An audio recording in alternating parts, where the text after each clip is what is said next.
yung pera mo dumadating at the end of the month, tapos lalabas din at the end of the month. Parang pumasok sa'yo yung pera, tapos ginastos mo, tapos wala na ulit sa katapusan. So ano yun lang, umiikot lang doon ang buhay mo. Ang mga payaman, hindi ganon. Hindi sila pumapayag na dependent lang sila sa isang paycheck, na dependent sila dun sa nagpapasweldo sa kanila.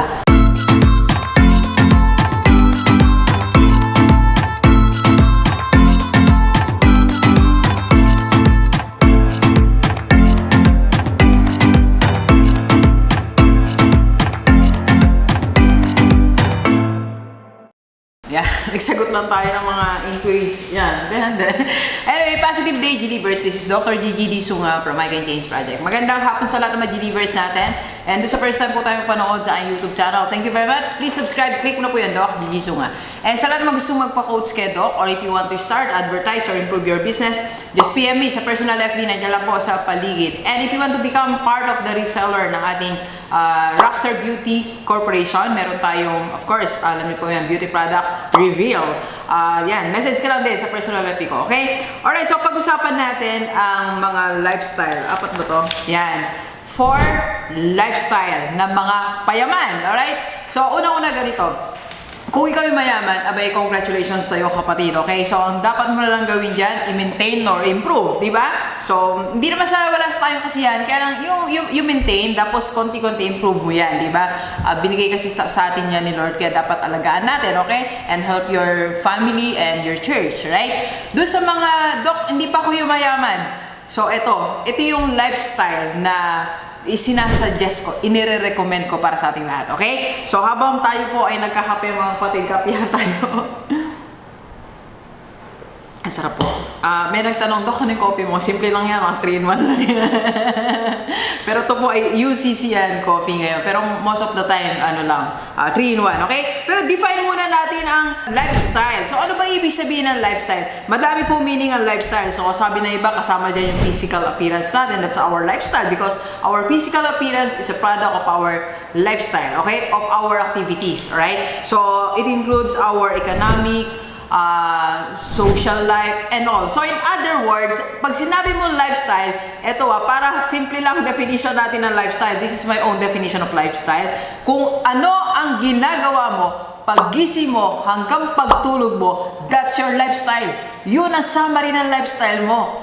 So, lahat ng ginagawa mo, maaga ka magising, maaga ka matulog, kumakain ka nito, kumakain ka noon, naipagkita ka doon, kung ano ginagawa mo, that's your lifestyle. Okay? So, kaya yun ang pagtuunan natin ng pansin. Okay? Ano ang lifestyle mo? Okay? Na payaman o magpapayaman sa'yo. O in other words, ano ang ginagawa maghapon ng mga taong payaman? Yan na lang kasimple. Ano ang ginagawa ng mga taong payaman? Okay? So, unang-una po ganito. Ang mga taong payaman, okay? Ito yung kanilang lifestyle, alright? Unang-una, they say no to paycheck living, alright? So yung bang paycheck to paycheck na pamumuhay, ito po yung pera mo dumadating at the end of the month, tapos lalabas din at the end of the month. Parang pumasok sa'yo yung pera, tapos ginastos mo, tapos wala na ulit sa katapusan. So ano yun lang, umiikot lang doon ang buhay mo. Ang mga payaman, hindi ganon. Hindi sila pumapayag na dependent lang sila sa isang paycheck, na dependent sila dun sa nagpapasweldo sa kanila. Okay? So, kung ikaw ngayon hindi pa mayaman, tapos nabubuhay ka, hinihintay mo ang paycheck to paycheck, kapatid, mag-isip ka. Okay? So, dapat meron kang gawin. Dok, anong gagawin ko? Palitan natin yon, okay? O dagdagan mo. Okay lang yung meron kang paycheck ng every 15th and every 30th. Okay lang din po yon. Pero dagdagan mo siya. So, para hindi lang isa ang dumadaloy. Di ba? Hindi lang isa ang pumapasok. Alright? So, kahit magastos mo yung isa, meron kang reserve the other one, ng isa pang source. Okay? So, hindi sila nabubuhay ng gano'n lang. Okay? They are creating more paycheck. And alam mo ba, ito yung maganda. Yung mga payaman, sila mismo gumagawa ng check nila. Ibig sabihin, sila mismo nagsusulat, magkano gusto kong income this month? Kung gusto ko ng income na 100K, sinusulat nila yon. Magkakaroon ako ng income na 100K. Alright? Yun ang lifestyle ng mga payaman, kapatid. Okay? So, second lifestyle nila po. Ito, napakaganda nitong second lifestyle. Ang lifestyle ng mga payaman, they don't sell their future. Yeah. So, hindi nila binibenta ang future nila.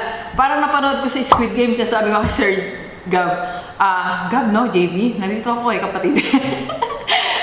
Sinisimulan ko pa lang yung Squid Game, no? Gusto ko nga siya i-vlog, pero simula pa lang. Di ba naman problema yung isa kaysa sumali? Kasi yung future, nabenta niya na di ba? Nabenta niya na. Marami na siyang loans, marami na siyang utang. Ang dami niya nga utang kasi nabenta ng future. Diba? So sa atin po lahat, kung tayo gusto mong yumaman, do not sell your future. Di ba may mga taong wala pa yung sweldo ng katapusan, na ibenta na sa kapitbahay, di ba? Naiutang na lang ganito, naito na lang sabihin, sa sweldo, babayaran kita. So nag-order na ng ganito. So wala pa yung pera, nabenta na ang sweldo niya sa katapusan. Okay? And minsan naman, yung bonus niya, padating pa lang. By the way, congratulations mga may bonus Alam mo, pag pala ikaw na may-ari ng business, wala kang bonus. Sabi na nanay ko, ano kayong bibili ko sa bonus mo? Nay, hindi ako empleyado, wala akong bonus na di ba sa November 15, magbo-bonus tayo. December 15, magbo-bonus tayo. Di ba? Ngayon pa lang, nagastos mo na, binenta mo na yung bonus mo. Yung kikitain mo next year, di ba yung mga misa nag-abroad mga OFW, kaway-kaway tayo dyan, di ba? Nandito pa lang tayo sa abroad, yung susweldo mo ng 3 months, naibenta mo na kay Aling Juan, kay Mamang ganto, di ba? Nabenta mo na. So, pero yung mga payaman, they don't sell their future, alright? Yung future nila, maayos, ginagawa nila, tapos meron silang pinaglalaanan doon. Okay? So, para sa ating lahat, kung gusto mong yumaman, so huwag ibenta ang future. Ibig sabihin, huwag mo munang gastusin yan, kapatid. Wala pa, merong, hindi yan pang everyday life mo. Okay? Yung future mo, hindi yan pang everyday life, hindi yan pang bili ng ganito, ng gadgets. Okay? May iba ka dapat nakalaan dyan. Alright? And third po. Okay. So, third. Hindi ko po maintindihan. Sulat ko ito. Nakuha ko na. Sulat ko po to.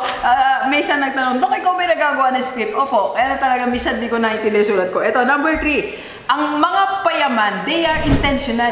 Intentional po sila. Ganito wala sila doon sa nagkataon lang. Wala yun sa kanila. They are intentional. For example, nagising sila na alas 5. Di ba yung mga hindi mayam sabihin, ay, maaga na ako nagising Pero yung mga payaman, sasabihin nila, maaga akong gigising. Nagising sila na alas 5, that's intentional. Intention nilang magising na maaga para marami silang magawa. At bakit sila nag-gym? Intentional. Merong intention. Ba't sila nag-gym? Bakit sila natuto? Intentional. Lahat ng ginagawa nila, intentional. Kasi meron silang intention. Ba't sila nagbasa? Kasi meron silang gustong 1 word na matutunan. 2 words na may sulat. Uma-attend sila ng webinar, intentional din yun, kapatid. Hindi nagkataon na umattend lang sila o na-invite sila. Hindi. Sila talaga ang naghahanap ng webinar para may matutunan sila. At hindi lang dahil may nakilala sila, dahil may nakipagkilala sa kanila. Intentional din yun. Intention nilang makilala ka. Ako, alam nyo, madalang lang po ako mag-add sa FB. Napakadalang. Pero intentional ako. Once na in-add kita, ibig sabihin may intention ako sa'yo. Ibig sabihin, crush kita. Sino po dito ina-add ko? Joke lang Hindi, ibig sabihin po, meron tayong mga future, nakikita ko may future partnership tayo, kaya in-add kita. So pag ako nag-add sa'yo, intentional yun, kapatid. Napakadalang kasi ngayon konti na lang slots ko May nag-unfriend sa akin sir kasi minsan puno na ako, minsan merong bakanting 9. Sine-check ko minsan 492. Sabi ko, sino kaya yung 8 nag-unfriend sa akin? In-unfriend ka pag gano'n, no? Bakit kaya? Ba't ako in-unfriend? Alright, so they are intentional, okay? Lahat ng nangyayari sa kanila may purpose. Intention nila yung kapatid, okay? And last, number 4, na lifestyle ng mga payaman. Okay, ito po, di ba suot ko po to IMG shirt kasi Friday namin is campaigner shirt. So, kinakampaign namin yung lifestyle na makakapagpayaman, alright? Ang lifestyle na makakapagpayaman, kaya tayo po nagpicture ka ba? Sorry. Ang intention natin is to campaign, okay? So kaya ngayon, ito yung mga nakita ko sa mga members natin sa ING ng mga mayaman na payaman, okay? So samahan nyo ako, sama-sama tayo maging payaman. Ito, we follow the abundance formula. At yung abundance formula na yan, nabasa ko mismo yan sa book ni Brother Bo, 110-2017. Na-vlog ko na yan. Pero gusto ko reviewin siya because of our topic. That is our lifestyle. Okay? So, unang-una, yung 100. 110-2070 kasi yan. So, yung 100, wag natin i-neglect. Alam niyo ibig sabihin ng 100? Ang 100, that is yung earning capacity mo. Kaya nga meron po akong webinar na The Principle of 100%. Ibig po sabihin po, yung tinatanggap mo ngayon, sabi ko nga, 50,000, that's not yet your 100%, okay? Maximize everything. Maximize your skill para mapuno yung 100% mo, di ba? Resources na meron ka, igamitin mo yan para mabuo 100% income mo.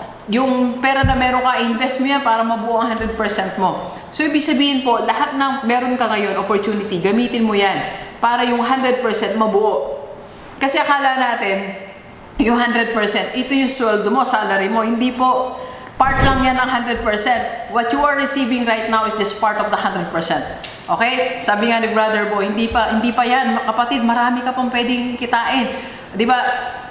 Share ko na lang. Di ba? Sabi ko sa inyo nung na-promote ako as principal, nagsweldo po ako. Malaki po yung sweldo ko as a principal. So, akala ko that's my 100%. Hindi pala. So, nung nangarap ako maging 6-figure, nangyari siya. Madagdagan ng ganito. Nangyayari naman po siya. So, ngayon, hindi pa to yung maximum na earning na bibigay sa akin ni Lord. This is not yet my 100%. Okay? Dinadagdagan ni Lord. Thank you, Lord. Okay? Alright, so second po, yung 10, that is our, itinuturo din natin na dapat magbigay tayo sa church, di ba? And yung 20, ito yung, you use it para yung pera mo na yon, siya yung mandar for you.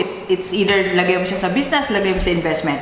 So, yung mga payaman, okay? Yung mga payaman, 20% of their money, inilalagay nila somewhere, doon sa kikita sila. Pero yung hindi mga payaman, yung 20%, inilalagay nila sa, order na, di ba? Add to cart, di ba? Kasi hindi ako nag-add to cart eh. Alam niyo ba, hindi talaga ako nag-add to cart, kapatid. Pag meron akong gustong pabili, meron lang akong message. Sabi ko, bili mo naman ako ngayon. Kaya hanggang hindi dumarating. Hello sa'yo. I love you. I love you.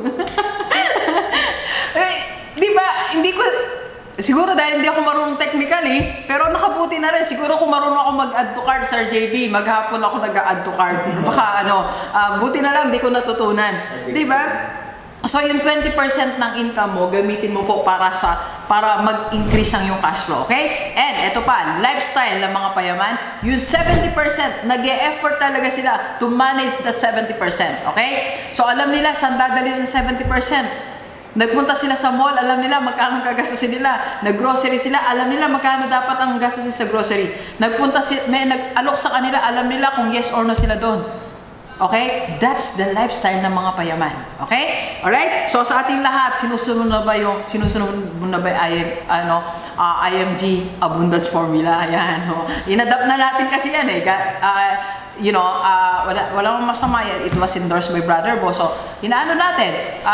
Sinusunod natin. Di ba? So, pwede natin sundin. Alam mo, ang sundin mo lang dito, kung, Dok, parang 110-27, dami numbers. Alam mo, yung sundin mo lang 100%.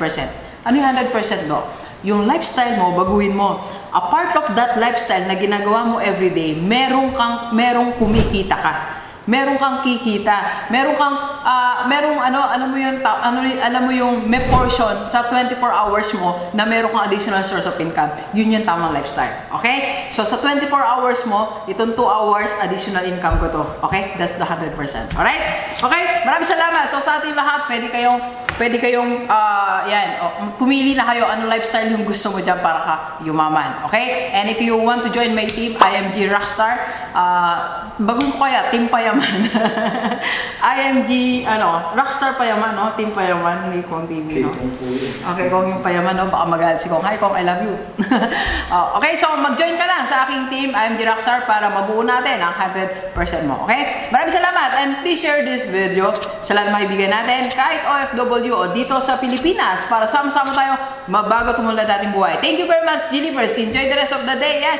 Let's go. And I was dying inside to hold you. I could. Sige. Punta kayo sa TikTok channel ko, mga kapatid, ha? Follow nyo ako sa TikTok. Kami tayo. I love you all. Let's go.